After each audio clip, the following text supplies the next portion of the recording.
The Four Requisites, September 18th, 1979. If you are a genuine Buddhist monk, your goal should be enlightenment. This was true for 9 out of 10 monks during the Lord Buddha's time. In the Pali Canon, there are many stories about the enlightened disciples who left their home and their possessions to become monks, because they saw nothing more important than enlightenment. They came from every social status: kings, princes, aristocrats, wealthy men, merchants, commoners, paupers, and outcasts. The Lord Buddha didn't care which class his followers came from, because he was full of compassion for all beings. It's also true with his enlightened disciples. They weren't conceited or arrogant, which is the nature of the Kilesas.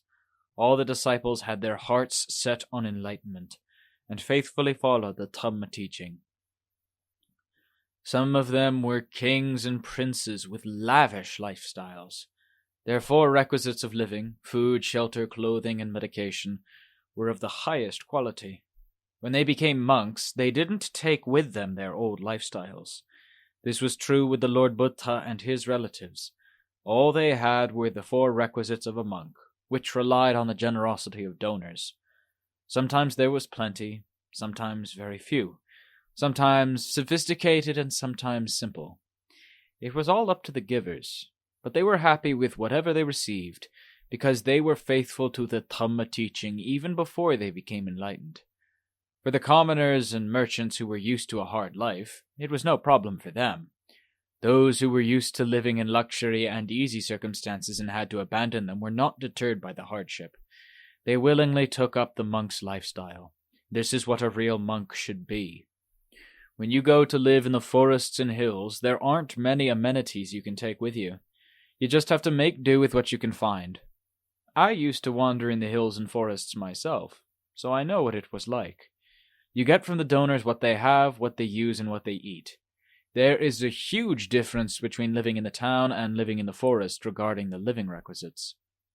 So, I can imagine what it was like for the Lord Buddha and his disciples, who usually lived in the forest, on a hill, or in a cave, and at least 1 kilometer away from a village or town.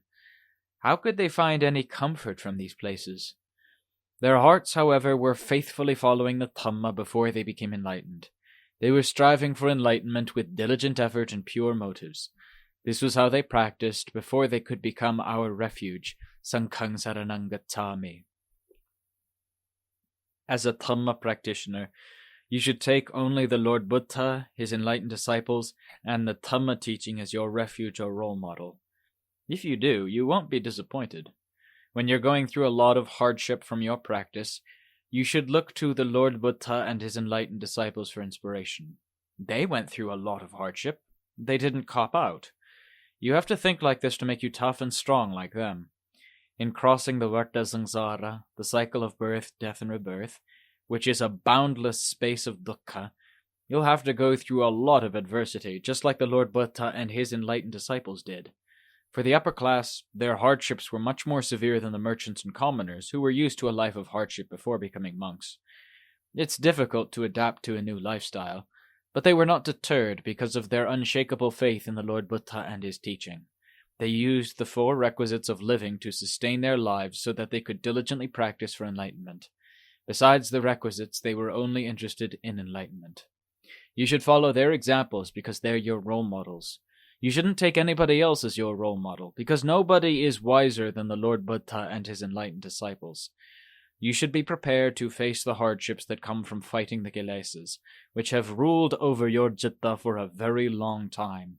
Your citta is the Kilesas' headquarters. How can they not dominate your citta?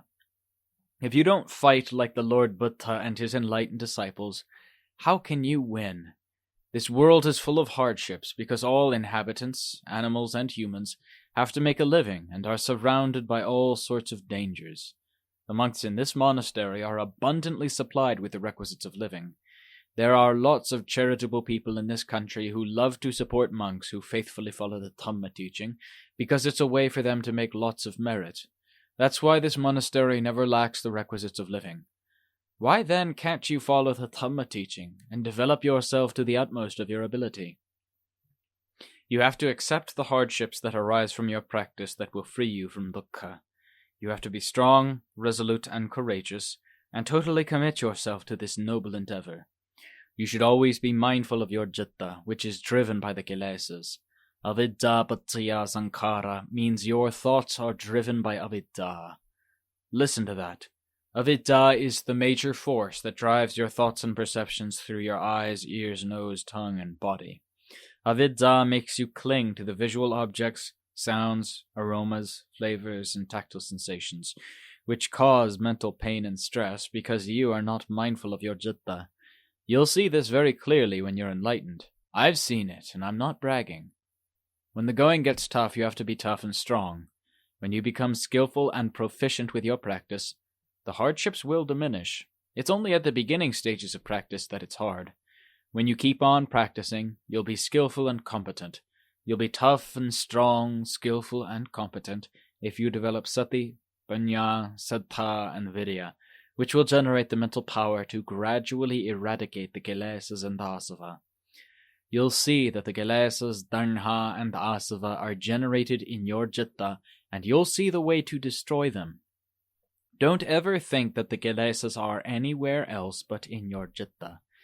The real vartajaka is the citta that ceaselessly revolves around the cycle of birth, aging, illness, death, and rebirth. I have realized this from my investigation with my sati and panya. I have no doubt that the cause of birth is avidya that is firmly embedded deep within my citta to the extent where it's impossible to differentiate my citta from avidya. This is a crucial fact. When you dig into your citta, you'll see this principal driver of your ceaseless wandering and its followers that control your eyes, ears, nose, tongue, and body, as well as rupa, vedana, sanya, sankhara, and vinyarna. Everything you do is driven by the kilesas that flow out of your citta to accumulate dukkha for you by your mistaken and unfounded opinions or ideas. These kilesas are driven by avidya, which is their master. For this reason, the Lord Buddha had to teach you to be earnest and resolute with your practice of mental development. You have to concentrate all your efforts and mindfulness at your citta. Listen. The four satipatthana, or four establishments of mindfulness, is the Dhamma teaching that guarantees and certifies the Magga, Phala, and Nibbana, and the complete elimination of the kilesas. The four satipatthana and the four aryasatta, or four noble truths, are the crucial teachings. Where are the four satipatthana and the four aryasatta? They are in your citta. So you have to exert yourself to the utmost of your ability and win in order to measure up to the Lord Buddha and his enlightened disciples. It's the citta that thinks endlessly whether you have sati or not. This is natural for the citta that is under the control of avidya. It is avidya that drives this thinking. The citta thinks with craving or samudaya 99% of the time if you're not watching it, and 100% if you're reckless. What does it think about? It perpetually thinks, becoming obsessed with love, hatred, anger, sadness, happiness, the past, and the future. How can it find any peace of mind when it's deluded? Right now, you can't comprehend this. That's why you have to develop calm for your citta. When it becomes calm, you should investigate with panya the first of the four objects of satipatthana, which is the body, to clearly see its true nature. What's this body made of? You have to continually and mindfully probe the body, not casually, occasionally, and carelessly, which is the way of the kilesas and samudaya. This is not the way to investigate the four satipathanas for the purpose of eliminating the upadana or attachment to the body. If you investigate with mindfulness or sati, how can you not see the body's true nature? How did the Lord Buddha get to see his body and the bodies of others? How did he become lokavidu, one who knows the world? His enlightened disciples are also lokavidu, but the scope of the Lord Buddha's knowledge is far more extensive and profound. Lokavidu means being enlightened to the four noble truths that shake the foundations of the world. Every living being is cursed or blessed with the four noble truths, depending on which parts of the truth it's exposed to. If you develop sati and panya, you're exposed to the good truth, because it's the path to the cessation of suffering. If you develop craving and suffering, you're exposed to the bad truths. Craving and stress are inherent in every living being that still revolves around the Vartajaka, the cycle of birth, death, and rebirth, because they are driven by avidya. It is therefore imperative to investigate the body's true nature, starting from the skin, to see clearly both sides of the skin, outside and inside, that are quite different. The Lord Buddha said it is partikula, or filthy. The outer part of the skin is dirty with sweat and grime from top to bottom. When the body decomposes, it will be filthier. When it's alive, it's wrapped with this skin to make it look attractive. But when you flip the skin inside out, you wouldn't want to look at it, be it the body of a man or a woman. The skin will deceive the eyes of undiscerning people. It's a very thin layer of skin, and yet you're not capable of penetrating it. How can you say that you have panya or wisdom? The Lord Buddha had penetrated it, and so had the Salvakas, because they had panya. You have to look at the truth. Don't deny it by seeing something that's ugly as beautiful, something that's repulsive as attractive, something that's impermanent as permanent, and something that's not I and mine as I and mine. If you're constantly contradicting the Lord Buddha's teaching, it means you can't fight the kilesas, because when the kilesas tell you to reject the Dhamma teaching, you'll promptly oblige. The kilesas will always oppose the Dhamma teaching because they are adversaries, so you must always resist the kilesas. When you see, hear, smell, taste, feel, or think about something that will give rise to the kilesas, you must stop. You have to restrain yourself. You also have to search for the kilesas that are hiding inside your citta. If you want to investigate filthiness or partikula, you have to look inside your body. Is there a single part that isn't filthy? There isn't, because the whole body is filthy. It's also anicca, dukkha, and anatta. Will you still keep clinging to it? The Lord Buddha's teaching is the means of removing your delusion and makes you see the truth. You have to apply this Dhamma teaching in your practice and not allow the kilesas to constantly hurt you. The kilesas are having a lot of fun, and you are having a lot of dukkha because you are under their influence and power. You have to really investigate the body, yours and others. The body has no awareness. It has the 5 sense organs, the eyes, ears, nose, tongue, and body, to receive the 5 sense data. But these 5 sense organs are not the citta, the one who knows. Only the practitioner of mental development will realize this truth. You'll see that the body is just a medium. When the citta detaches from it, there will be no sense objects for the citta to perceive. Normally, the citta will suffuse over the entire body, and thereby shoulder the burden of the body with all the filth inside it, and shoulder the burden of I and mine because the citta is deluded. That's why the Lord Buddha had to teach you to investigate the body in order to see the truth of partikula, asubha, anicca, dukkha, and anatta. The body is always changing. There isn't a single instant when the telakkhana, or the 3 characteristics of anicca, dukkha, and anatta, stop working. Anicca, or impermanence, works around the clock. Dukkha constantly oppresses you. Anatta is not self. Is there really I or mine? These truths are staring at you. You have to investigate with panya to see these truths.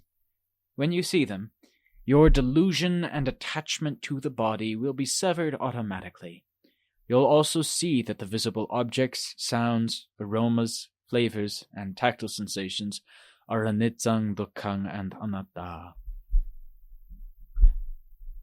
After you've let go of your attachment to your body, you'll still look after it, but you won't consider it to be I or mine. The citta now knows that it's the citta, and is fully contented. It doesn't need anything to make it happy. Vedana is Vedana, the citta is the citta, dukkha, sukha, and neutral Vedana is merely Vedana. They are anicca, dukkha, and anatta. You should listen when you chant Vedana, Anitta, Vedana, Anatta. When it's Sukha, it's Anatta. When it's Dukkha, it's also Anatta. When it's neutral, it's also Anatta. Similarly with Anicca. What is there to cling to? These phenomena rise and cease because it's their nature to do so. Vedana, Sanya, Sankara, and Vijnana are just phenomena. The citta is the citta. How can the citta cling to these phenomena and take them as itself? If it still does, it will unknowingly be like a football kicked around by the kilesas to take up birth in the various realms of existence, like a blind person who doesn't know where he's going because he can't see. Wherever he is led, he will follow. Wherever the citta is led by the kilesas, it will follow. But it doesn't know where it's going and has to experience a lot of dukkha, like the dukkha of your body at the time of illness, old age, and death. Please, don't ever think that your body will bring you true happiness. It will eventually become a heap on the fire. If there is attachment to your body or upadana, the dukkha will be excruciating due to your delusion. So you have to investigate to see the truths of anicca, asubha, and partikula. You can investigate either your body or someone else's body. Do it repeatedly. At first you look at the pleasant and beautiful aspect of the body to fool the kilesas. Then you have to look at it when it decomposes and disappears, until you see it vividly in your citta, and let it go. This attachment to your body is very heavy, heavier than a mountain. How can you say that a mountain is heavy? Have you ever lifted a mountain? Has a mountain ever weighed down on you? It has never burdened you because it keeps to itself. But your body is a very heavy burden. The Lord Buddha said, Para have banza kantha. The 5 kanthas are a very heavy burden. The Lord Buddha didn't say that the mountain was a heavy burden, but he did say it of the 5 kanthas. This is where you have to investigate your body and someone else's body. Look at it when it comes into being and when it disappears.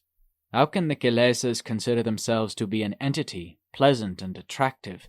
This perception contradicts the Dhamma teaching. You have to investigate to see the truth.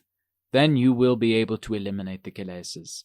The notion of beauty, pleasantness, permanence, I, and mine will all vanish. The attachment to the body will disappear, and the heavy burden removed from the citta, which will then rise up to freedom. This is how you should investigate, earnestly and diligently. The Magga, Phala, and Nibbana are here and now in the citta. The kilesas are also here and now. They can appear any time. Love, hatred, and delusion can appear any time, whenever there is an opportunity for them to appear. They are not subject to time or ritual. In practicing Dhamma, you shouldn't pick the time, consult an astrological chart, choose the postures of your exertion, or perform rituals. You should concentrate your investigation at the place where the kilesas appear. What are they thinking about? Panya must find out exactly what's going on. When you've investigated repeatedly, you'll see it clearly. This was how I practiced. I have great concern for all my students because our living together is not certain. We are all anicca, dukkha, and anatta, and we are living in a world of anicca, dukkha, and anatta. So how can we find any certainty? There must always be parting from one another, either while we're still alive or when we pass away. So, while we are still living together, you have to really exert yourself, putting all your efforts into it, and get something out of it. Don't let our living together be in vain. There's nothing in this world that can be a greater memorial than the enlightening Dhamma. All you have to do is to get the Dhamma into your citta to completely extinguish the fires of the kilesas, tanha, and asava, which drive the citta recklessly and uncontrollably. You'll then have completely rid yourself of all burdens and accomplished your most grueling endeavor, which the Lord Buddha proclaimed as Vusitang Brahmacharyang, and your citta will have realized absolute freedom. You'll no longer have to seek happiness, be bothered with the past, the future, birth, death, or rebirth, because you will be absolutely contented. But right now your citta is very hungry, restless, agitated, and constantly seeking and grasping due to the influence of the kilesas. Can't you see their harm? After you have completely eliminated the kilesas, this grasping, restlessness, and agitation will all disappear. Then you won't have to waste your time worrying about the past or the future, about birth, death, and rebirth, or about happiness and sadness, because you've become enlightened, perfectly contented, and you've purified your citta. This is the reward of your toilsome undertaking that has come to completion. From this point on, your meditation practice will be for recreation purposes only. Your body can get tired, but your purified citta won't. It won't gain or lose or be afraid of birth or death, because it isn't born and doesn't die. The Lord Buddha and his enlightened disciples practiced walking or sitting meditation for rest and recreation to minimize the burden of the body on the citta. They would meditate as they liked. Some could enter into the various levels of mental absorption or Chana Samapatti, like the Venerable Mahakassapa, who could enter into Chana Samapatti for 7 days at a time. He could enter into the deepest absorption called Nirodha Samapatti, or complete cessation of all mental activities. For those who couldn't do this, they just calmed their citta. They meditated not to eliminate the kilesas. What kilesas are there to be eliminated when all of them have been completely removed? The citta is now purified. What is there to purify? This purified citta is no longer affected by time and place. It doesn't matter how the body should die, by accident or illness, or if the citta has entered into samadhi before the body dies or not, because nothing can affect or destroy this purified citta. The reason why the Lord Buddha entered into Chana Samapatti before his final passing away, or Paranibbana, was to show his accomplishment as the world's greatest teacher. After his enlightenment, he taught the world with the wisdom and compassion of a great spiritual teacher, and made himself a perfect role model. Therefore, before he was to finally pass away, he showed his accomplishment by entering the first, second, third, and fourth chana, which are the Rupa chanas. He then entered the 4 Arupa chanas and Nirodha Samapatti, the complete cessation of all mental activities. At that time, some of his enlightened disciples wondered whether he had already passed away. So they asked the Venerable Anuruddha, who had the ability to read the minds and thoughts of others. No one could surpass the Venerable Anuruddha in this respect. Some of the enlightened disciples also possessed this ability, but they were not as good as the Venerable Anuruddha, who was able to follow the citta of the Lord Buddha going through the various stages of chana. When the Lord Buddha entered the level of Sunya Vedayata Nirodha, the complete cessation of all mental activities, the other disciples couldn't tell whether the Lord Buddha had already passed away. So they asked the Venerable Anuruddha, who was constantly monitoring the Lord Buddha's citta. He said, "No, not yet. He's in the level of Sunya Vedayata Nirodha." The Venerable Anuruddha continued to tell the other disciples the movement of the Lord Buddha's citta that went through the various levels of chana, and finally passed away between the Rupa chanas and Arupa chanas. He didn't pass away in any of the chanas because he wasn't attached to them. The Venerable Anuruddha then told the others, "He has now passed away and entered Nibbana, where nothing more can be said."